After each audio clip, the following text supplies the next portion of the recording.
पत्थर पीस कर कभी मैदान नहीं हुआ, जो हमें हरा सके ऐसा माई का लाल पैदा नहीं हुआ।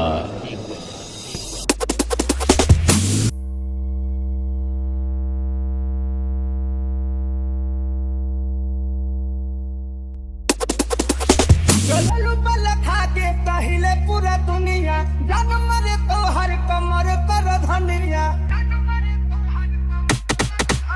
चललू बल खा के हिले पूरा दुनिया जग मरे तो हर कमर कर धनिया। लागत लाज ना बड़ाई कर बहिया में हमके ना ऐसे धर पड़ू तू भी जोड़ी आई कमाद हम बुधन झकोरा मारे झुलनी सारी लहराए झकोरा मारे झुलनी सारी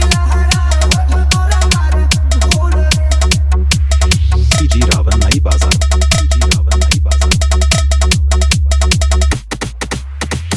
गोरे गलिया पर किस लहराएगा कमरिया तो पना जनी डगमगाएगा।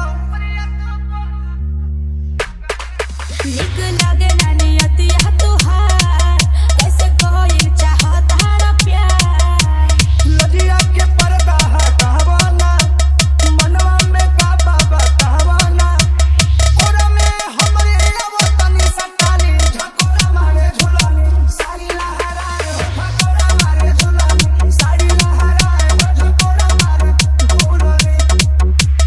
डीजे रावण नई बाजार।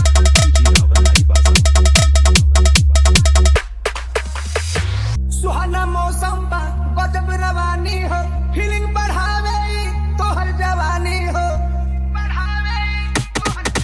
ऐसन भइल बाटे पहली बार बस में ना बाजा बनिया हमार काहे पटी इतना दूरी हो समझो हमार मजबूरी हो प्रमोद महेंद्र के बात मन बबुनी झकोरा मारे झुलानी सारी लहराए झकोरा मारे झुलानी सारी लहराए झकोरा मारे झुलानी।